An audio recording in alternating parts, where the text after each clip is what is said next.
Dice la noticia, tras saber que había parido 2 siamesas unidas por el abdomen, Angélica de los Santos rompió en llanto, preguntándose a sí misma, ¿y ahora cómo me hago? ¿Qué será de mí? Una madre soltera con 5 hijos y sin trabajo.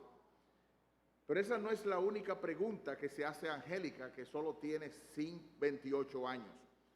¿Cómo es posible que en este hospital Alejandro Cabral de San Juan, al que vine a chequearme este embarazo todas las veces que me recomendaron, donde me hicieron 10 sonografías, nadie me dijera nada y que sea cuando paro que me enteran de este problema que dizque nacieron unidas por las barriguitas? Afirma que ya tiene más de 72 horas sin poder dormir, solo pensando en el drama que vivirá, porque ya antes de dar a luz las siamesas padecía por sus problemas económicos. Termina la cita. Es difícil esta situación y esto fue un nacimiento extraordinario por la manera en que nacieron las siamesas. Pero al ser fuera de lo normal, hace cerca de 2000 años, hubo un nacimiento mucho más extraordinario, un súper extraordinario, un nacimiento que dividió la historia en 2 partes y que fue anunciado por un ángel a José en Mateo capítulo 1, 22 y 23, que es el pasaje que vamos a leer y que pueden poner en pantalla. Mateo 1, 22 al 23 dice, leemos, y dará a luz un hijo. Todo esto aconteció, y dará a luz un hijo y llamará su nombre Jesús, porque él salvará a su pueblo de sus pecados. Todo esto aconteció para que se cumpliese lo dicho por el Señor por medio del profeta, cuando dijo, he aquí, una virgen concebirá y dará a luz un hijo, y llamarás su nombre Emmanuel, que traducido es Dios con nosotros. Oremos. Oh Padre Celestial, gracias por ese nacimiento extraordinario. Sin este nacimiento extraordinario, la historia no quedaría dividida en 2. Nuestras vidas no estarían salvadas, estaríamos para siempre en oscuridad y condenación. Gracias por Jesucristo, tu mayor regalo. Ayúdanos a percibir y a la vez también agradecer tan gran regalo y a vivir en obediencia, en consonancia hacia Él. En el nombre de Jesús te lo pedimos. Amén. El apóstol Mateo, llamado también Leví, escribió este evangelio destinado a los judíos para presentar a Jesús como el Mesías, el ungido, el rey que vino a establecer su reino generalmente esperado para todas las naciones. Y aquí nos habla de su nacimiento anunciado a José, el prometido para casarse con María, que resultó embarazada de repente y que produjo angustias de pensamientos en José. Con la aparición de un ángel fueron calmados sus temores al anunciar lo extraordinario del nacimiento de ese ser en el vientre de María, el ser más maravilloso y extraordinario que ha nacido y que nacerá sobre la faz de la tierra, nuestro gran Dios y Salvador Jesucristo. Y yo te pregunto, ¿lo conoces ya? ¿Él es tu rey? Déjame explicarte por qué este nacimiento es extraordinario. Tenemos 3 puntos por los cuales este nacimiento es extraordinario. Lo primero es que fue un nacimiento profetizado cientos de años atrás. Dice el versículo 22, todo esto aconteció para que se cumpliese lo dicho por el Señor por medio del profeta cuando dijo. Y es este el punto. A esta madre soltera que oímos anteriormente, lamentablemente, nadie le dijo lo extraordinario, lo anormal que nacerían esas siamesas. Pero de Jesucristo, Él fue anunciado y profetizado desde que Adán pecó, pero que sería la simiente y la descendencia de Eva que aplastaría la cabeza de Satanás en Génesis 3:15. Pero para adentrarnos y solamente hablar del pasaje de hoy, hace 750 años antes de que Jesús naciera, atiendan los universitarios, 750 años antes de que Jesús naciera, fue profetizado, anunciado en el pasaje que desde ese momento el muchacho que nacería, el profeta Isaías profetizó y predijo lo que leímos en el versículo 22. La posibilidad de que se cumpliera. A veces en la universidad nos hacen pensar como que Jesús fue una leyenda o algo que se habló en el folclore, pero que no fue un ser humano que existió en la historia. Y todos los hechos demuestran en manera de los historiadores del tiempo, como Heródoto e incluso algunos otros más, donde mencionan que hubo una persona, un hombre que nació en ese tiempo y está científicamente demostrado. Así que esa persona nació y la posibilidad de que se cumpliera en más de 300 profecías que aparecían a él con esa exactitud es 1 en 1.000.000. La prueba científica de la precisión de la profecía y la Biblia realizada por el profesor Peter Stoner nos refleja que la probabilidad de haber acertado solamente en el lugar, en el tiempo, en la manera que ibas a hacer, todo cerca de esas 10 profecías solamente, esas 48 si pusiéramos más, sería 10 a la 157 exponencial potencia. Es decir, que tú tienes que ponerle 10 y ponerle 157 ceros para allá, para que fuera y pegara con certeza lo que se iba a decir acerca de Cristo. Así que nosotros no somos unos muchachitos que están hablando disparates, no. Es personas que con certeza, probabilidad, solamente tienes que buscar la manera en que iban a ser, el pueblo que iban a ser, todos los datos que aparecen, y en este caso 750 años antes, como lo dijo el profeta. Como dice un portal, ¿quién más nació de una virgen en Belén? Que fue llamado Dios, que fue proclamado inocente y sin embargo condenado injustamente a ser crucificado cuando no existía la crucifixión en los tiempos cuando se anunció, repartiéndose los soldados sus vestiduras. ¿Quién más fue asociado con los impíos, enterrado en la tumba de un hombre rico y resucitado de los muertos? Todo esto como un cumplimiento profético. La respuesta, por supuesto, es que nadie más que Jesús. Por eso fue extraordinario. Y si tú que estás aquí no has tomado con sinceridad la información que se lee, busca los hechos, busca los lugares donde el tiempo cuando se dijo todas estas cosas y vas a ver con qué precisión se habló de un ser humano que no sería como ningún otro, nuestro gran Dios y Salvador Jesucristo. Así que Él fue proclamado inocente y Él es el Señor que iba a nacer. Pero por eso fue el extraordinario. Trata tú de predecir lo que te ocurrirá la semana que viene al pie de la letra, o el año que viene. Trata de predecir los números de la lotería. Entonces, ¿cómo podemos explicar que a cientos de años atrás diversos profetas pudieran predecir exactamente la llegada y la vida de Jesucristo? La respuesta es clara: Dios puede hacerlo. Y eso fue lo que hizo. Por eso su nacimiento fue extraordinario, porque fue predicho cientos de años antes de que eso ocurriera. Además, en segundo lugar, y por eso mismo, es extraordinario porque fue un nacimiento sobrenatural. Vean el versículo 23 conmigo. Un nacimiento sobrenatural. Primero fue porque fue predicho cientos de años antes. Por eso es extraordinario ese nacimiento. En segundo lugar, fue un nacimiento sobrenatural. Por eso es extraordinario. Versículo 23. He aquí, la Virgen concebirá y dará a luz un hijo. Termina el pasaje. Cuando decimos sobrenatural, Quiere decir que Jesucristo no vino ni podía venir de José ni de ningún otro ser humano. Y para un ser como Dios, extraordinario y sobrenatural, eso no es ningún problema. Nuestro Señor es el único mortal que nació de una virgen porque es la única persona que tuvo un padre inmortal.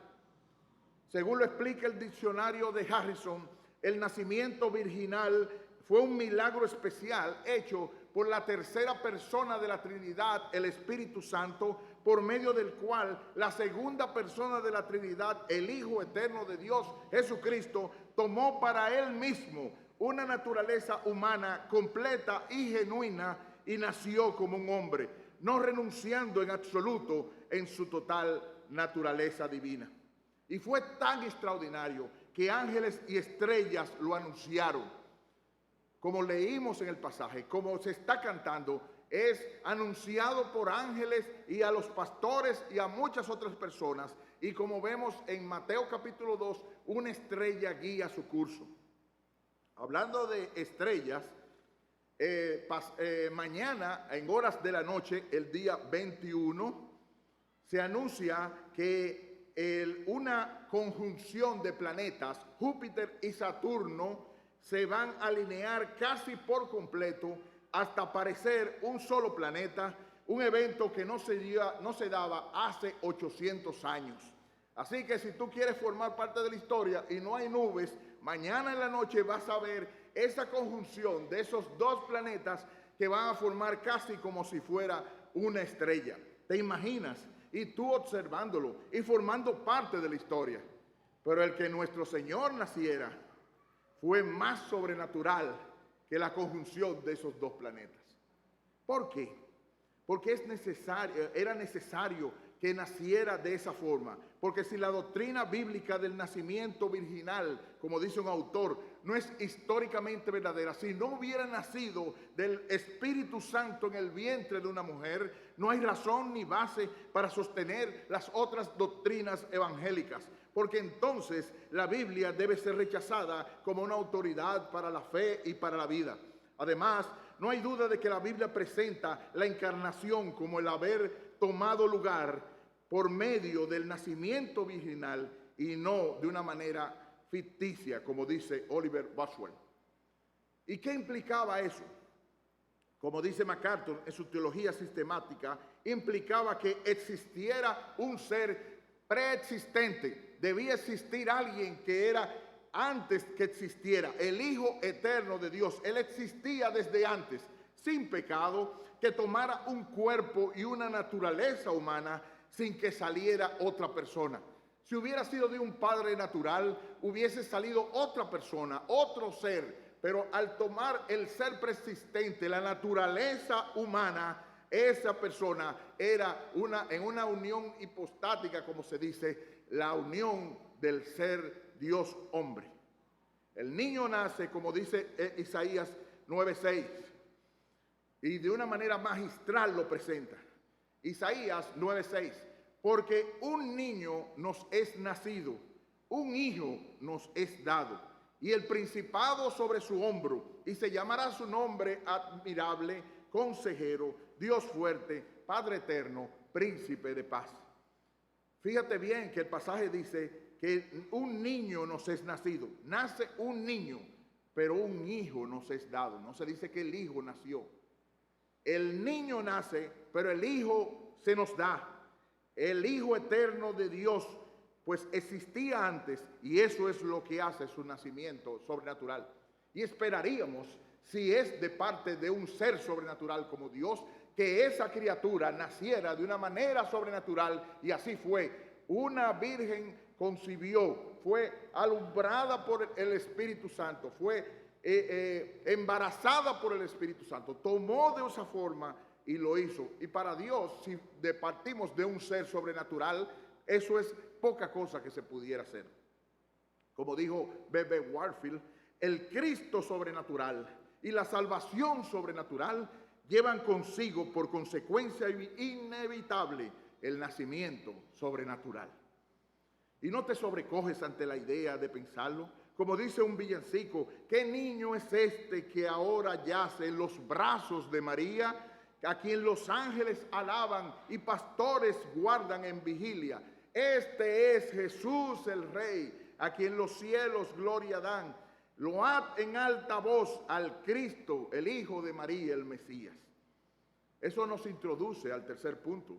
Ese nacimiento fue extraordinario porque fue profetizado en primer lugar, porque fue hecho de manera sobrenatural también, y en tercer lugar, porque fue un nacimiento con un nombre específico y una misión trascendental. Dice el versículo 21, y dará a luz un hijo, y llamarás su nombre Jesús, porque él salvará a su pueblo de sus pecados.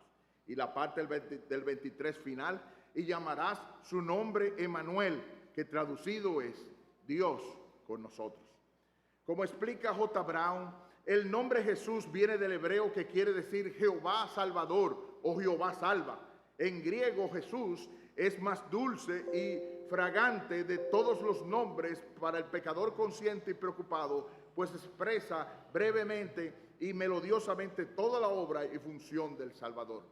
Los nombres de la Biblia eran importantes porque describían y hablaban de lo que esa persona era y de lo que esa persona iba a ser en el futuro, cuál iba a ser su papel. Por ejemplo, a Bernabé se le llama hijo de consolación. Eso significaba que esa persona iba a ser un consolador. Asimismo, el nombre Jesús quiere decir Jehová Salvador o Jehová salva. Y precisamente es porque él iba a salvar a su pueblo de sus pecados. Como dice Spurgeon, cuando una persona es querida, cualquier cosa que tiene que ver con ella se hace querida por su causa. Así tan preciosa es la persona del Señor Jesús en el concepto de todos los creyentes, que cada una de las cosas tocantes a Él se consideran de inestimable valor. Y este es también el verdadero nombre acerca de Jesucristo. Cuando nosotros leemos acerca de Él, todos los nombres tienen valor, ya sea que se le llame el esposo de la iglesia, su novio o su amigo, ya se le designe como el cordero inmolado desde la fundación del mundo, el rey, el profeta o el sacerdote. Cada uno de los nombres es igual al panal que destila miel, cuyas gotas son deliciosas.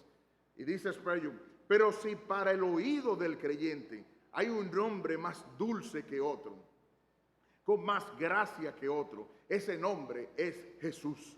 Está entrelazado en la misma trama y urdimbre de nuestro himnario.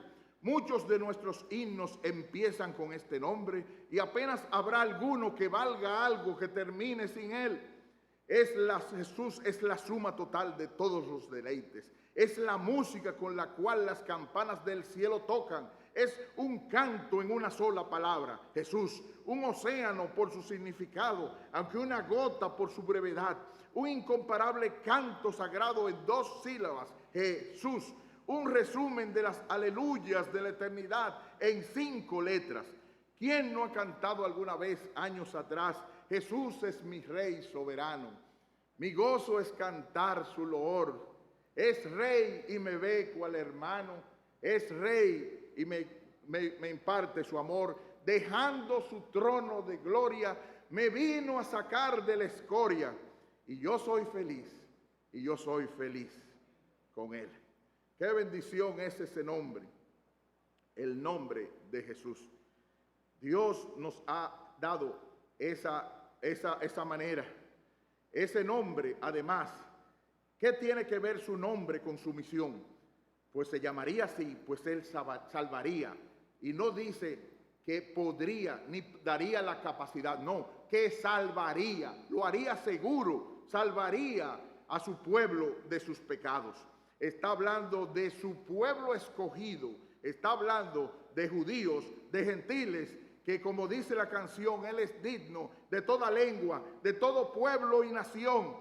Él es para salvarnos de nuestra mayor necesidad, nuestros pecados. Como alguien dijo, si Dios entendiera que nuestra mayor necesidad es que nos libraran de la enfermedad del COVID o de cualquier otra enfermedad, nos hubiera mandado un médico.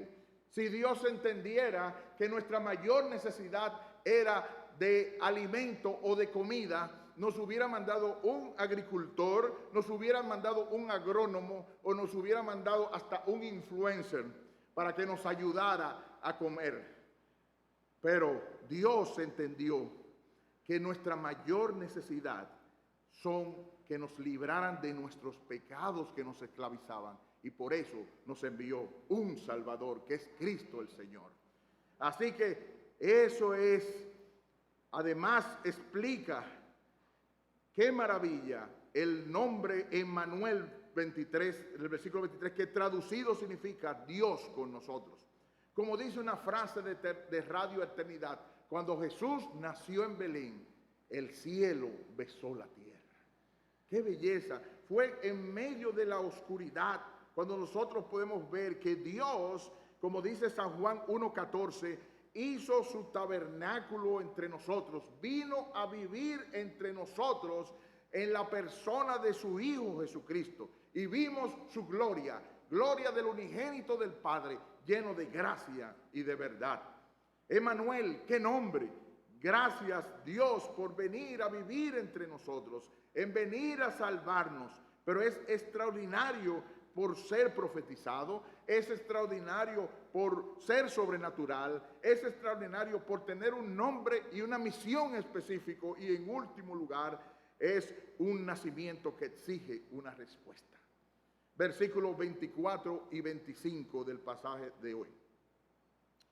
Y despertando José del sueño, hizo como el ángel le había mandado y recibió a su mujer, pero no la conoció hasta que dio a luz a su hijo primogénito y le puso por nombre Jesús.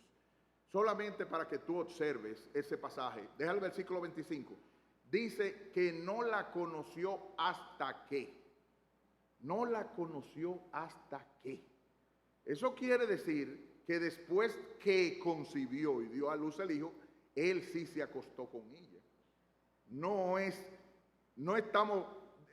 Hay personas que pensaban que el pecado era relacionarse, y por eso hacía más pura a María el no relacionarse con José, pero eso no es lo que dice. Dice que no la conoció, o sea, no tuvo relaciones sexuales hasta que. Eso quiere decir que de ahí para allá hubo, y de hecho lo presenta con varios hijos en la Escritura. Ahora, todo privilegio, toda revelación de Dios exige una respuesta de nuestra parte. Quizás hasta ahora tú preguntes, y es lo que viene que ver el mensaje, ¿qué tiene que ver eso conmigo? Sí, eso está muy bonito, pero ¿qué tiene que ver conmigo eso? O quizás pensarías, ¿y? Sí, está bien, está bonito, ¿y?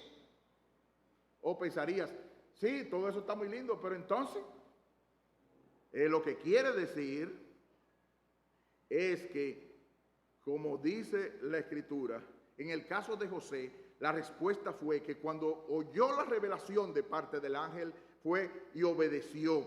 Hizo como el ángel le había mandado y recibió a su mujer. Se convirtió en el siervo obediente del Señor, en el protector mientras vivió del santo ser que nació. Por eso a los José le dicen Pepe, porque en latín quiere decir patris protector, como que protege precisamente a ese, y de ahí salió las dos Pepe, y de ahí a todos los José se le dice Pepe. Es por eso que salió ese nombre de a todos los José como apodo le dicen Pepe. Pero precisamente esa fue, él en obediencia decidió ser el protector del santo ser que iban a ser. Pero en tu caso, como dice Pilatos en Mateo 27:22, ¿qué harás con Jesús, el Cristo, el Mesías, el ungido? ¿Qué pues haré de Jesús? Nació, ¿qué tú vas a hacer con esa revelación? ¿Qué tú vas a hacer con esa información? ¿Qué tú vas a hacer con esa revelación que se te da? ¿De qué lado tú te encuentras? No se puede ser neutral. No, yo no tengo más, ese es de mi mamá, de mi papá. Yo vengo a la iglesia de vez en cuando. No, no, no. O tú estás a favor de Cristo o tú estás en contra de Cristo. No se puede tomar una posición neutral con respecto a Cristo, ni con respecto a esta revelación. Dice, o estarás sometido a su reinado y su señorío, ya que Él se le llamó el Salvador de tus pecados, de la culpa y la condenación a que te llevaban, del dominio del pecado, que ya nunca más serías su esclavo en los casos de los cristianos, aunque sea tu enemigo diario, hasta que tú entres en gloria. Y entonces tienes motivo, hermano, si ese es tu lado, si te has sometido a Cristo, si estás viviendo para Él, dale gloria y honra en este día y siempre. Que cuando se convierta y se escuchen las comidas o las cenas de Navidad, lo principal como cristiano, tú saques un tiempo, tú saques un momento para imponer, para influenciar, para presentar a Cristo, la luz del mundo, en esos lugares donde las personas lo que están pensando en beber, comer y hartarse. Que tú seas luz en ese lugar, que tú seas diferente, que la luz tuya brille y irradie sobre un mundo, una generación maligna y perversa, en la cual resplandeces como luminares en este mundo. Tú no puedes ser, como dijo el Señor Jesucristo, el Señor Dios a Edom acerca de sus hermanos contra los judíos. Cuando ellos estaban hablando mal de los judíos, tú eras como uno de ellos. Y a ti, hermano, ¿cómo es posible que tú estés en bailes, en bebidas y en circunstancias y no seas diferente? ¿Cómo puede decirse que tú eres uno de ellos? Tiene que haber una diferencia, tiene que identificarse una diferencia, tiene que ser luz para irradiar a Cristo en esos lugares. O si no, tú estarás del otro lado. No es tu rey, y entonces tú vas camino a la condenación, sin esperanza y sin Dios en este mundo. Eres esclavo del príncipe de este mundo, Satanás, el Dios de este estado de cosas, sometido a la voluntad de Él como un títere. Pero no tienes que continuar en esa posición. Hijo mío, hija mía, no tienes que seguir el rumbo de los peces que van hacia la destrucción. No tienes que ir como caña hacia el infierno. No tienes que ir hacia esas circunstancias.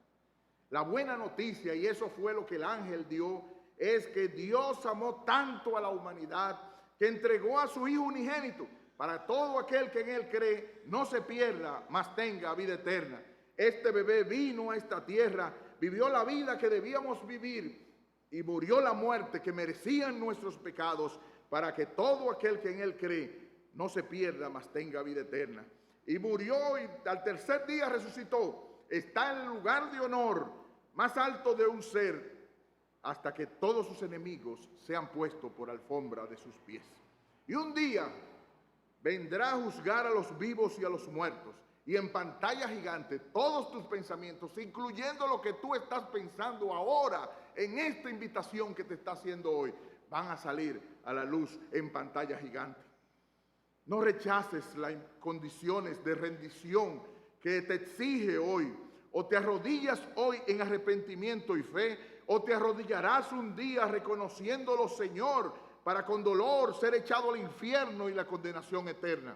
No rechaces la invitación del Rey de Reyes, que hoy se abren los brazos de par en par y te dice: vengan a mí todos los que están trabajados y cargados, y yo les haré descansar. Corre hacia la cruz. No te pongas a pensar, yo no sé si soy parte de su pueblo. Corre a la cruz, que verás que Él te salvará, como a todo su pueblo, de tus pecados. Y que Dios tenga misericordia de ti. Oremos. Padre Celestial, gracias por tan gran Salvador. Gracias por Jesús. Padre, te pedimos que tu palabra haga efecto en la vida de hijos nuestros y de familiares que están aquí, y de todos aquellos que entren en contacto, para que se arrodillen ante el Rey de Reyes y Señor de Señores, que en arrepentimiento y aborrecimiento por sus pecados corran hacia Cristo por arrepentimiento, en arrepentimiento y fe. Y sabemos, oh Padre, que tú que eres bueno y misericordioso, todo aquel que invoque tu nombre será salvado. Gracias por Jesucristo. En el nombre de Él te lo pedimos y te damos gracias.